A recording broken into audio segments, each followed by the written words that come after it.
Good morning and welcome to this week's informative episode of Historical Analysis Sock Puppet Theater. Today on our program we explore the life of a woman who revolutionized children's literature in American public libraries and made it possible for stories of African American history and culture to be available in a format interesting and engaging for young people in a time when such literature simply did not exist in public libraries. So sit back, grab a cookie, and join us on our journey to meet Augusta Baker, the lady, the legend, the librarian. Augusta Braxton, later Baker, was born in Baltimore, Maryland on April 1, 1911.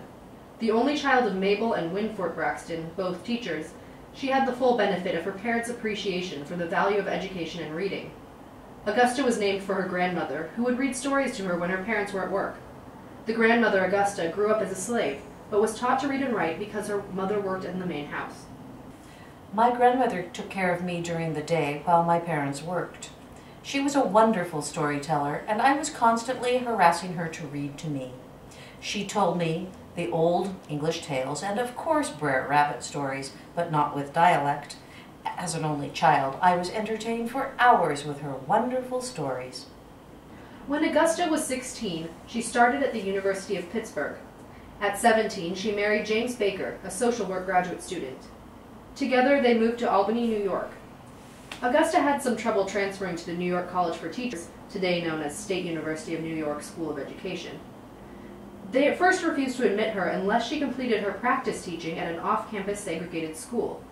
She refused, and it took the combined effort of representatives from the University of Pittsburgh and Eleanor Roosevelt herself, whilst her husband was governor, to have her admitted properly.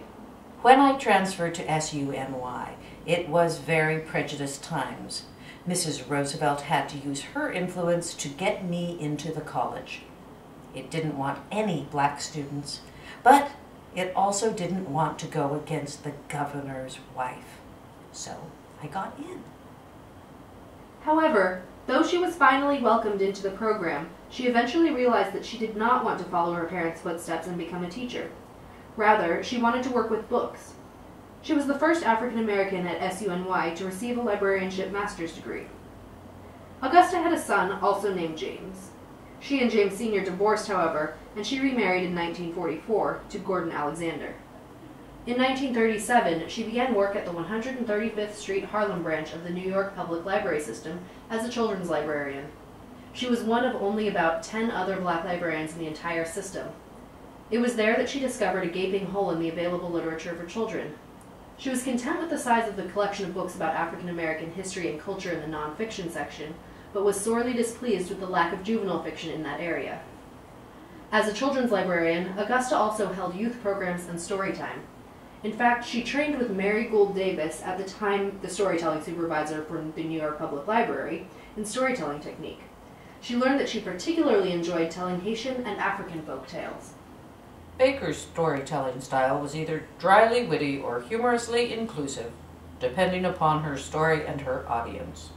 Her delivery was smooth, her manner confident, her timing impeccable. Her storytelling was the epitome of enthusiastic control, and her reputation as a master teller was well deserved. She became a spellbinding storyteller who enchanted audiences of children and adults. Her reputation as a master storyteller spread, and she presented workshops across the country and co-authored a book with Ellen Green titled Storytelling, Art, and Technique. That is still the most useful handbook in storytelling today. And it's conveniently located in the Mills College Library. In 1939, she started building a collection of books for children that accurately portrayed African American life and culture. She began collecting and requesting that the library purchase books that would encourage kids to read about their heritage. She also wrote letters to editors and publishers, which resulted in lists of authors and illustrators with current or potential publications of the sort she was seeking. This collection is now known as the James Weldon Johnson Memorial Collection. I tried to get libraries to buy accurate books about blacks, pestered black writers to write for children, and looked for illustrators who would draw true representations of blacks. In 1946, Baker published Books About Negro Life for Children, a bibliography of this collection.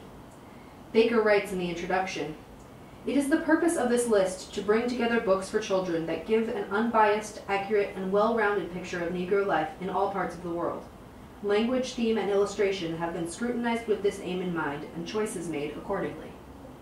In 1953, Baker became the supervisor of storytelling and assistant coordinator of children's services, making her the first African-American administrator in the New York Public Library system. She became the coordinator of children's services in 1961, and with that position came the responsibility of chairing all youth programming and policymaking in the 82 New York Public Library branches. Baker seized the opportunity to improve the quality of the library's juvenile collections, emphasizing culturally inclusive books and audiovisual materials. Her influence grew beyond the public library to training schools and professional organizations. She presented at national and international conferences and lectured extensively on storytelling, children's literature, and library programming. She consulted for the television program Sesame Street, acted as an advisor to Weston Woods Media Company, and moderated the weekly radio program The World of Children's Literature. In addition, she participated in the American Library Association on a number of levels, such as serving as the president of the Children's Services Division. Baker also chaired the committee for the Newbery and Caldecott Awards. She worked for 37 years before retiring from the New York Public Library in 1974. Augusta and Gordon moved closer to her son James in South Carolina in 1980, where the University of South Carolina created a storyteller-in-residence position expressly for her. She retired from this position in 1994. On February 23, 1998, at 86 years old, she died in South Carolina. Augusta Baker was significant to the civil rights of all Americans. She aided the nation's children by giving them an accurate and positive portrayal of the African American community. Instrumental in filling a conspicuous gap in the children's library collection, she was one of the first African American women that achieved success as a librarian and storyteller. And that concludes this week's episode of Historical Analysis Sock Puppet Theater. We hope you've enjoyed your time with us today and that you will return next week for another exciting adventure into the past. Thank you and have a wonderful morning.